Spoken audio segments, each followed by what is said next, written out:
Go through a quick video of a project I done earlier today. It's called a penny stove. Just a different type of a beer can or cold drink can stove made out of aluminum cans. They're really lightweight. They're really effective. You'll see why this one's called a penny stove momentarily. Made this one earlier today for use in my bug out bag.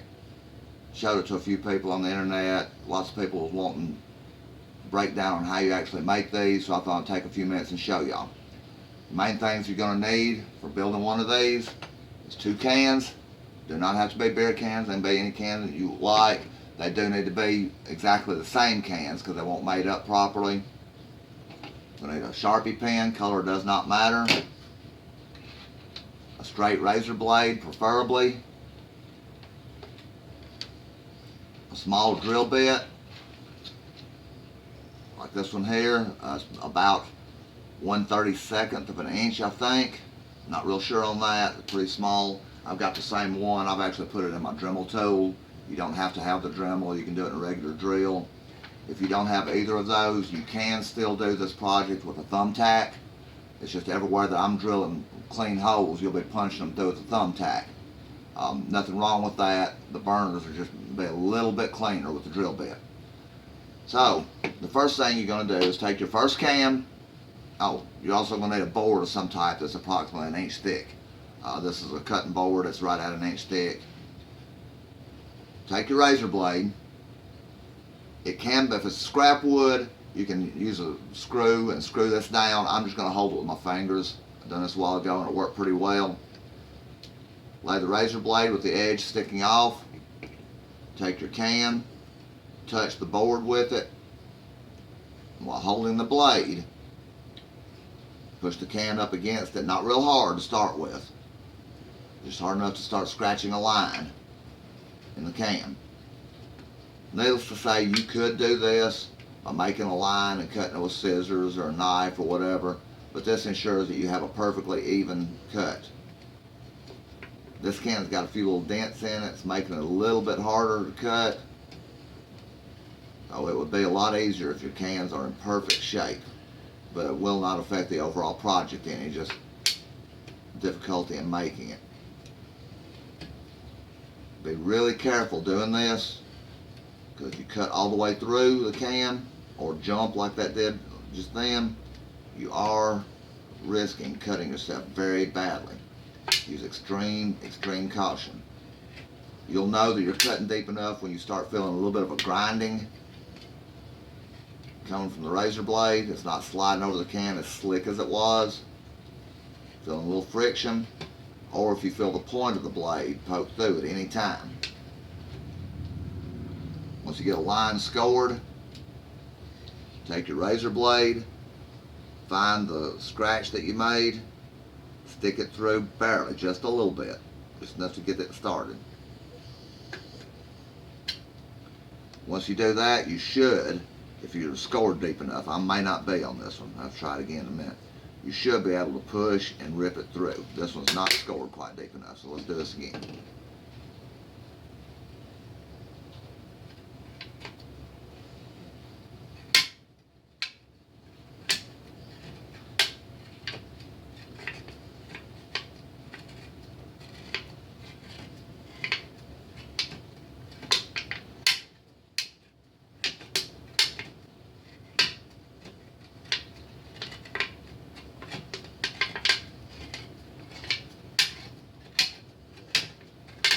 Alright, let's try it again. We'll find my spot that I made the incision. Let's see if it'll push loose. I promise this works. Maybe using the dull side of this blade. It's been used for quite a bit.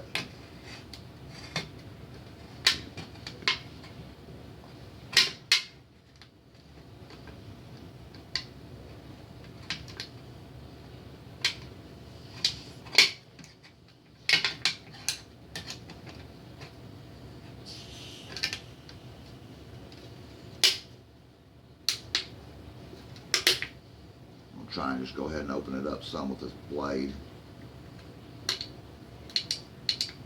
Again, you don't really have to do it this way. Generally, it works better if you do though. There we go. Like I said a while ago, this can was dented up a little bit, made some of my score lines not quite as smooth as I'd have liked them. But as you can see on the smooth spots, it comes apart really well, doesn't tear, doesn't rip. It does leave a very sharp edge. It's not a jagged edge, but it's very sharp. So be extra careful once you've done that. I'll set this one aside, it's no longer needed. We're going to do this again.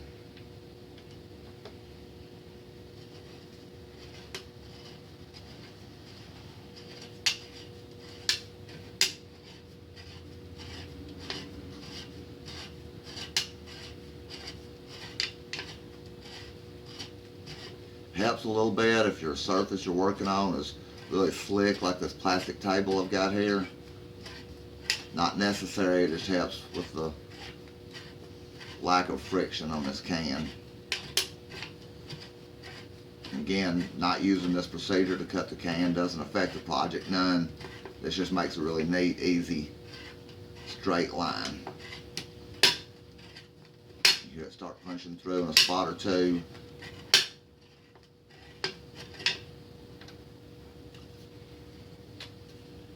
Now we'll take the razor blade and make a small incision.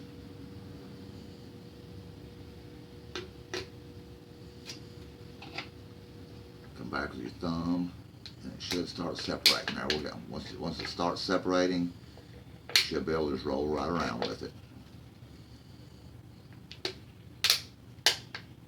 If you get in a spot where it's not wanting to go, like that, kind of went the wrong direction, you may have to even it up a little bit, get it going back right. I just can't stress enough, use extreme caution. This aluminum cuts really easily, but if you go too fast or too hard with it, it will hurt you.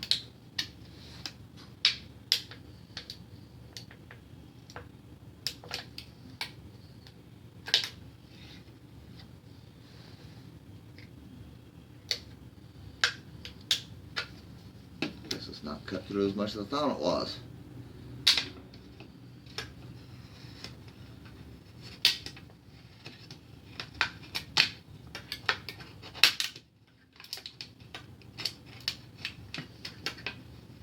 You have to go back and rescore your lines like I am here, and you've already cut through it. Again, be extra careful because there's going to be sharp edges your fingers could rub up against.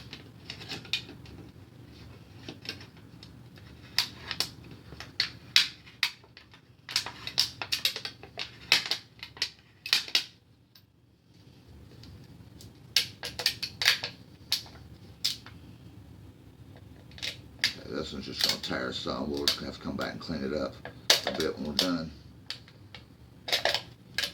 Not cooperating.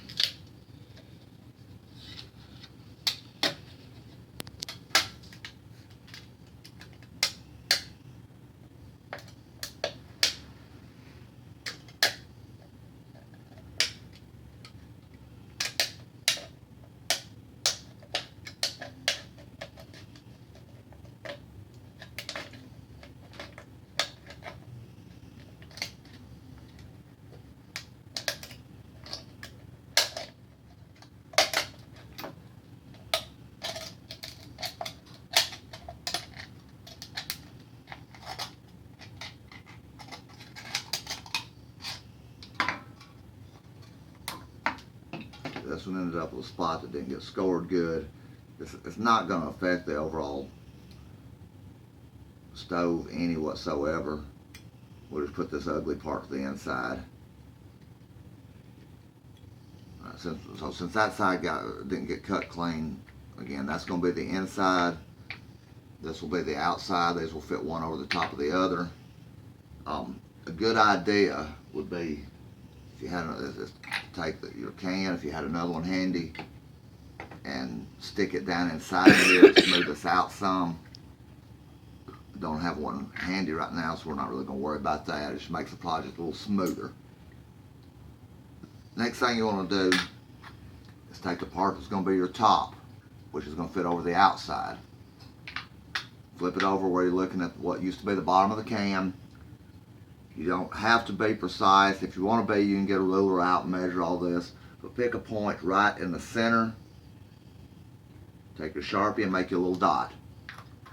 Then come about 1/4 inch off of that dot, either direction, 4 ways, and make another dot. So you'll have a total of 5, like you see here.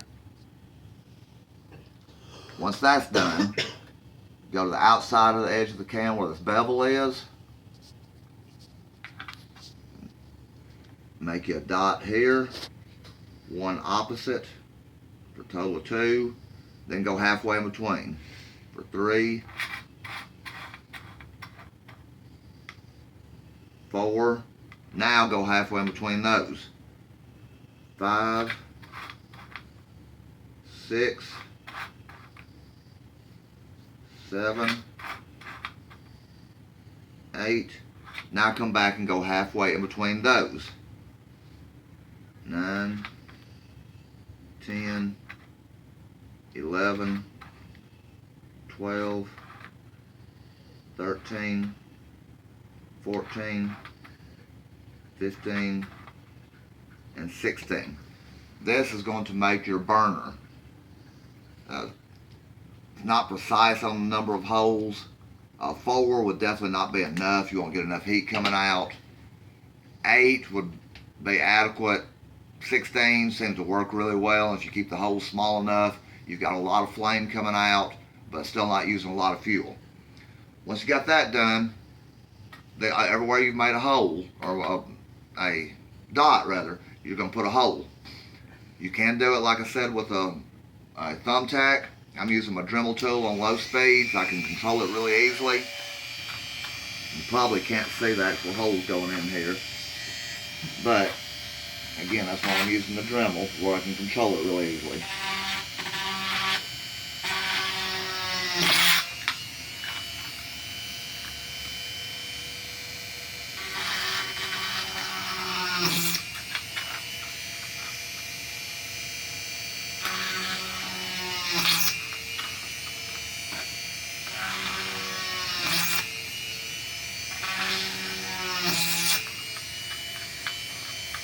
And now we're going to go around and do the same thing on the outside edges.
Okay, all the holes are drilled.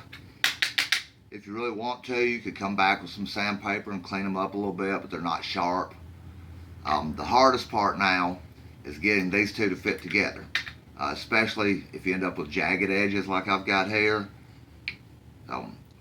What I would recommend is to crimp these edges just a little bit. Maybe about 4, we'll try that and see. You don't want to do too much because you destroying your can and may not get it to seal real well. You don't want it to slide together easily. You just want to be able to fit it together. Once you get it together, there's no need to ever take it apart again.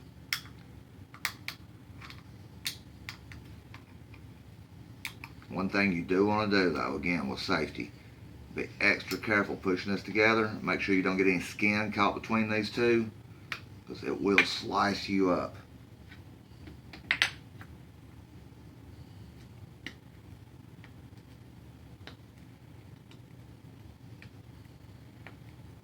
There you go. The stove is complete. Now, how do you use this thing, you ask? We'll be right back and I'll show you. Keep it running.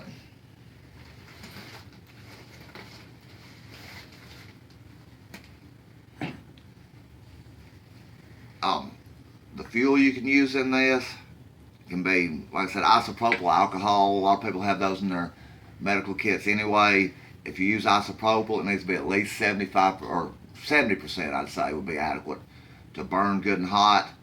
50%, I've tried that in other stoves before. It'll burn, but you seem to burn up your fuel before it gets really hot. 70% or better will burn hot enough to do some good. You can use denatured alcohols. You find that in a lot of woodworking or paint departments. I like using heat. Heat is a fuel line antifreeze, using a lot of diesel trucks. It's also a water remover. It burns really well. It comes in these bottles here of 12 ounces. They seal up and won't leak. Keep one of these in your bug out bag. It'll last you several times over. All you have to do, quite simply, is pour your fuel into the center.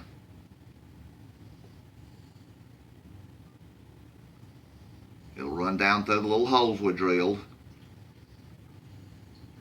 An ounce or two is generally enough, depending on what you need to heat up. That'll hold a lot more, but that's all I'm going to put in it at the moment. Just for a demonstration burn. You take your penny, lay it over the holes. Then what we're going to do is we're going to fill this convex area up again, or concave rather, with the fuel. It's going to seep under the penny fairly quickly, but it's not going to run down as quick as it would if it wasn't there. So have your ignition device ready to light it. If you're using this in a bug out bag and you need to light your stove with something other than an open flame, like a lighter or a match, all you've got is a ferrocerium rod, I would suggest getting a fire belt first. At least a small one. At the very, very least, a piece of char cloth and a piece of flint and steel. Get you a spark. It's going to be very hard to get a spark going on top of this quick enough. So get you a coal going, excuse me. And then you can just add that to it, and it will, if it's strong enough, it will burn. For this, I'm just going to show you how to do it with a lighter. Again, you fill the dished out area up to prime it and light. Also note that alcohol does not burn yellow or orange. You'll have a blue or sometimes even a clear flame. What you're seeing right now is the alcohol put in to prime this with is burning away. It's also, I hear it just barely, it's starting to boil the alcohol inside. Sometimes you may have to add just a small dash more to it. If you do, have something ready to put your lid out in case you catch your lid on fire. Like that.